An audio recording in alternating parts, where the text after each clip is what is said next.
अस्सलाम वालेकुम जी, कैसी है मेरी यूट्यूब फैमिली। आई होप सब ठीक ठाक होंगे, खुश होंगे, हमेशा की तरह हैप्पी और हेल्दी भी होंगे। तो आज 27वीं है, दुआ करनी है आप लोगों ने सब के लिए, अपने से रिलेटेड रिश्तेदारों के लिए, कुल उम्मते मुसलमान के लिए, फ़लस्तीनियों के लिए स्पेशली। तो आज मैं आप लोगों के लिए ग्रेवी मिक्स की रेसिपी शेयर करूंगी। पहले भी मैंने आप लोगों के साथ शेयर की थी, आप लोगों ने बहुत ज़्यादा फीडबैक अच्छा दिया था और आप लोगों के बहुत ज़्यादा कमेंट्स आ रहे थे कि हमें ऐसी ग्रेवी मिक्स की रेसिपी दें कि जो जब हम शोरबा बनाए ना तो हमारा प्याज ऊपर ना तैरे।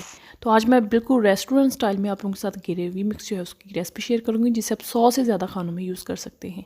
तो चलें फिर रेसिपी स्टार्ट कर लेते हैं, बिस्मिल्लाह करते हैं। आप देख रहे हैं आपका अपना YouTube channel Punjab cooking secret. तो आधा किलो मैंने लिए हैं प्याज।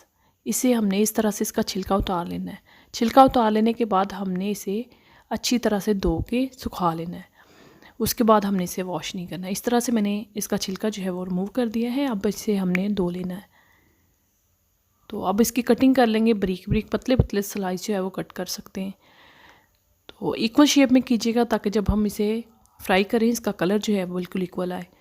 तो मैं आप लोगों को बताती चलूँ कि इससे आप 100 से ज़्यादा आइटम में यूज़ कर सकते हैं। अक्सर लोग जब कोफ्ता बनाते हैं ना, स्पेशली ईद पे, उनका मसाला जो है वो मुलायम नहीं बनता, ग्रेवी मुलायम नहीं बनती, प्याज ऊपर तैर रहा होता है। आलू चिकन बनाते हैं प्याज तैर रहा होता है, मटन और आलू बनाते हैं प्याज तैर रहा होता है। इवन कि हर चीज़ के अंदर ना प्याज जो है वो तैर रहा होता है। तो आज मैं वो सारी बेसिक टिप्स, सीक्रेट रेसिपी आप लोगों के साथ शेयर करूँगी। तो प्याज मैंने कटिंग करके ना, तो अब मैंने कढ़ाई के अंदर डाल दिया है। 1 कप मैंने ऑयल अंदर शामिल किया था। ऑयल इस टाइम पे बहुत ज़्यादा अंदर शामिल करने की ज़रूरत नहीं है। बाकी मज़ीद ऑयल हम कैसे यूज़ करेंगे, किस तरह से यूज़ करेंगे, तो आगे चल के रेसिपी में बताऊंगी। रेसिपी को एंड तक आप लोगों ने वॉच करना है। अब इसके अंदर डाल देंगे लहसुन। है मेरे पास तकरीबन आप 80 ग्राम ले लीजिएगा। वो मैंने छील के, देसी लहसुन है तो मैंने साबुत इसके अंदर शामिल कर दिया है। अब हमने प्याज को मीडियम सी आंच पे लाइट सा गोल्डन कलर आने तक पका लेना है। तो रेसिपी को आप लोगों ने एंड तक पूरा वॉच करना है, स्टेप बाय स्टेप फॉलो करना है। इंशाल्लाह ताला जो बिगनर बच्चियां हैं ना, जिन्हें कुकिंग नहीं भी आती, तो वो भी मेरी इस ग्रेवी मिक्स के बाद 1 सेकंड के अंदर जो है वो कुकिंग कर लेंगी, मास्टर शेफ़ बन जाएंगी। इतनी ज़बरदस्त रेसिपी मैं आप लोगों के साथ शेयर कर रही हूँ। तो इसे हमने गोल्डन कर लिया है, इतना ही गोल्डन हमने इसे करना है, इससे ज़्यादा डार्क ब्राउन नहीं करना। तो अब हमने इसे निकाल लेना है, एक प्लेट के अंदर निकाल लेंगे। तो ये सारा मैंने निकाल लिया है। अब हमने इसे रूम टेम्परेचर पे ठंडा होने देना है। ठंडा हो गया तो अब इसके अंदर शामिल कर देंगे अदरक। है मेरे पास 3 से 4 इंच का अदरक का टुकड़ा था, जिसे मैंने छील के तो इस तरह से कटिंग करके वो अंदर शामिल कर देंगे। मिर्ची हैं मेरे पास तकरीबन 15 अदद हैं, तो उसका भी मैंने वो साफ़ सुथरी करके धो के तो वो मैंने अंदर शामिल कर दी। टमाटर है मेरे पास आधा किलो प्याज लिया है तो आधा किलो ही टमाटर लेंगे और ये भी अंदर शामिल कर देंगे। अब हमने इन सारी चीज़ों का पेस्ट बना लेना है जूसर ब्लेंडर के जग के अंदर डाल के। अच्छा, मैं आप लोगों को एक बात क्लियर करती जाऊँगी, इतनी जो ग्रेवी मिक्स मैं बना रही हूँ ना, इससे आप 3 किलो का सालन बना सकते हैं। 3 किलो सालन कोई भी हो सकता है, आलू कोफ्ता हो सकता है, चिकन हो सकता है, दाल हो सकती है, कोई शोरबे वाला सालन, चने हो सकते हैं, कोई भी सालन जो आप बनाना चाहते हैं ना। ये स्पेशल ग्रेवी मिक्स जो मैं बना रही हूँ ना, ये शोरबे के लिए। तो एक दफ़ा जग के अंदर ग्राइंड नहीं हुआ था, मैंने थोड़ा सा मैंने अंदर पानी डाल के 2 दफ़ा में मैंने इसे ग्राइंड किया है। तो इस तरह से आप लोगों ने पेस्ट बना लेना है। अब सेम कढ़ाई के अंदर जिसके अंदर हमने ऑयल फ्राई किया था, अब मैंने अभी आंच ऑन नहीं की।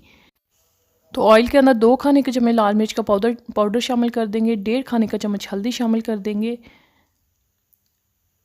साथ ही शामिल कर देंगे इसके अंदर नमक।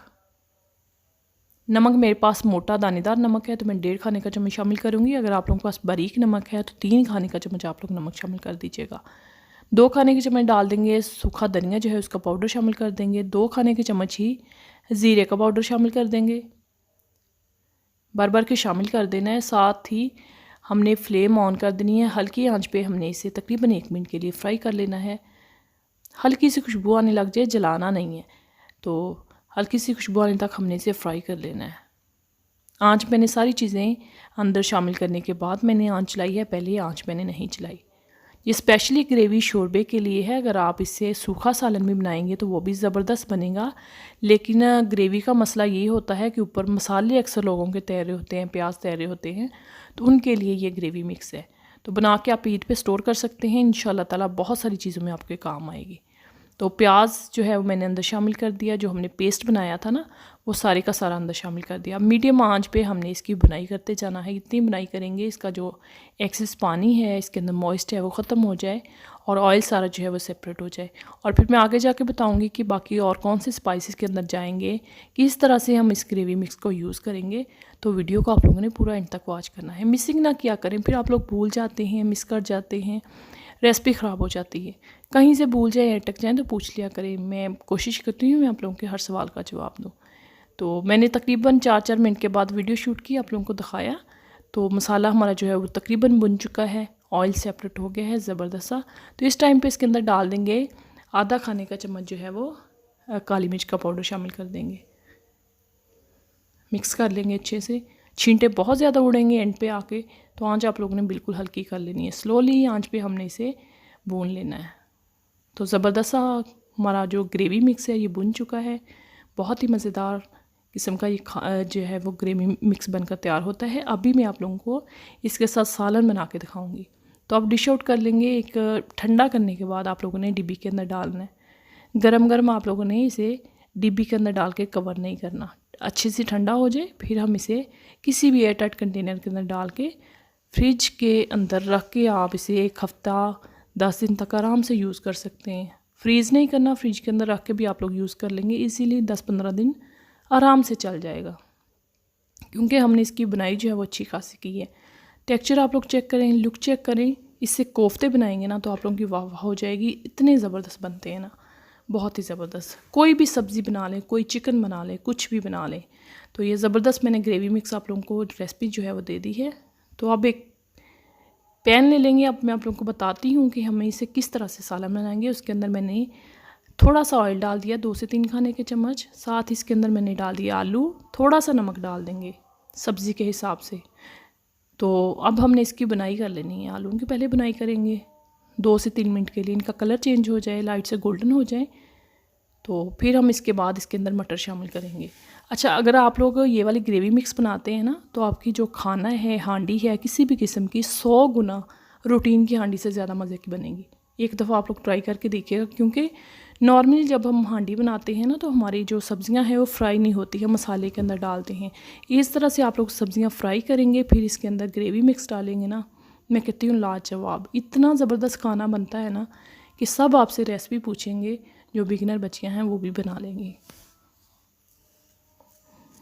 तो बनाई कर लेनी है अच्छी से, आलू मटर जो है दोनों की बनाई कर लेंगे। अब इसके अंदर डाल देंगे एक ग्रेवी मिक्स, 1 स्पून इस तरह से भर के अंदर शामिल कर देंगे। आप लोग अपने टेस्ट के हिसाब से डाल लीजिएगा। इतनी ग्रेवी जो है इसे तकरीबन 3 किलो सब्ज़ी जो है वो आराम से बन जाएगी। 3 किलो कोफ्ते आराम से बन जाएंगे, 3 किलो चिकन आराम से बन जाएगा। 3-3.5 किलो की मेजरमेंट है, इतना आराम से बन जाएगा। अच्छी तरह से बनाई कर लेंगे। तो उसके बाद मैं इसके अंदर पानी शामिल करके तो हमने इसे पका लेना है। मैं आप लोगों को इसकी फ़ाइनल लुक दिखाऊंगी ये कितनी ज़बरदस्त बनकर तैयार हुई है। बिल्कुल भी प्याज ऊपर नहीं तैरेंगे, बहुत ही ज़बरदस्त, बहुत ही शानदार। एंड पे कौन कौन से मसाले जाएंगे इसके लिए वीडियो को एंड तक देखना है। वीडियो देखते देखते यहाँ तक पहुँच ही गए हैं ना, तो वीडियो को लाइक कर दें, क्योंकि लाइक करना आप लोग भूल जाते हैं। तो एक पहला मैंने अंदर पानी शामिल कर दिया, आप लोग अपनी मर्ज़ी से डाल सकते हैं, कोई इशू नहीं है। तो अब हम इसे पकने के लिए छोड़ देंगे कवर करके ना। तो हमने इसे पका लेना है ताकि आलू भी गल जाएं, हमारे मटर जो हैं वो भी गल जाएं, और जो हमारी ग्रेवी है, शोरबा हमारा अच्छे से थिक हो जाए, पक जाए, कच्चापन इसका ख़त्म हो जाए। कवर करके छोड़ देंगे पकने के लिए। अंदर बीच बीच में चम्मच चलाती रहूँगी, लेकिन इतनी वीडियो लंबी नहीं करनी, इसलिए मैं आप लोगों को सिर्फ स्किप करके दिखाऊँगी कि सालन जो है हमारा फाइनल लुक जो है उसकी क्या हो गई है। अब इसके अंदर डाल देंगे धनिया। ये देखें ज़बरदस्त कुक हो गया है, ग्रेवी हमारी अच्छी खासी थिक हो गई है, आलू गल गए हैं, मटर सॉफ्ट हो गए हैं। तो अब इसके अंदर हमने धनिया शामिल कर देना है। हम बनाइएगा, ट्राई कीजिएगा, अपना फीडबैक ज़रूर दीजिएगा, फ्रेंड्स के साथ, फैमिली मेम्बर के साथ शेयर कीजिएगा। तो थोड़ी सी डाल देंगे काली मिर्च का पाउडर, बहुत ज़बरदस्त लगती है, एंड पे ज़रूर डाला करें सालन के अंदर। साथ इसके अंदर डाल देंगे 1/2 टीस्पून गरम मसाला पाउडर, ऑप्शनल है, अगर ज़्यादा डालना चाहते हैं ज़्यादा डाल लें, कम डालना चाहते हैं कम डालें, स्किप करना चाहते हैं स्किप कर दें, फिर भी जायके में कहीं कोई फ़र्क नहीं आएगा। इतनी ज़बरदस्त ये प्रीमिक्स मैंने आप लोगों को दे दिया है, ग्रेवी मिक्स मैंने आप लोगों को दे दिया है। तो इसी के साथ खुश रहिए, खुशियाँ बांटिए। मुझे दीजिए इजाज़त, फिर मिलते हैं एक नई वीडियो में नए कंटेंट के साथ। देखते रहिए Punjab cooking secret. Thanks for watching. अल्लाह हाफिज़।